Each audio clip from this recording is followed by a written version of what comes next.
Only Mustang makes it happen. These aren't just words, it's a fact.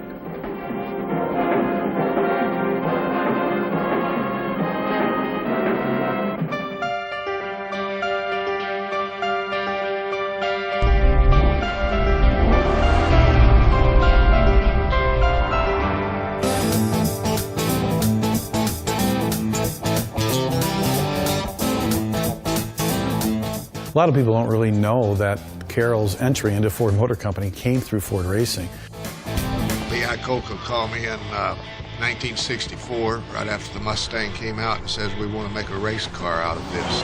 I says, the thing is a secretary's car. I don't think it can be done. Carroll was legendary in saying, hey, you can't make a racehorse out of a mule.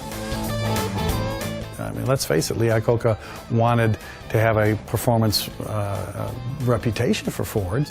Says, let's take the V8 and hop it up to 315, 20 horsepower. Let's change the brakes. Let's change the suspension. Let's take the rear seats out, and let's turn it into a sport car.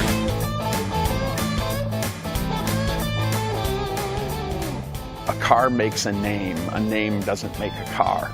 They were arguing over what to call the car. And so he calls the shop foreman out, and this is in Van Nuys, right out along the airport property. And he calls the shop foreman out, and he goes, count out the steps from here, from the corner of the building to the airport. So the guy walks out and counts 347 steps. He goes, we're gonna call this the GT350. That's how the name of the car came up. He's like, a car is gonna make the name. A name doesn't make the car. I was proud of the hot rodders that put it together, because we did take something that was a secretary's car and turn it into something that's remembered 45 years later as a performance car rather than a secretary's car. You know, and literally hanging parts in there, climbing into under the bay of the hood of the car and bolting the parts on, the suspension, the A-frame pieces. You know, hey, if you're going to make a car go 160 miles an hour, you damn well better make it be able to stop. Carroll was a stickler for what the name Shelby meant.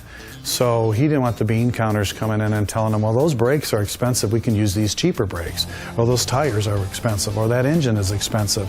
And Ford knew it was expensive, so he was a stickler. It's not just a license agreement, like, put your badge on there. I mean, literally, the time he spent in those cars is important for every engineer for the products from now going into the future, because they know what he wanted. Fans expect certain things with certain names, like Cobra, like Shelby, Mach 1. Things have to deliver.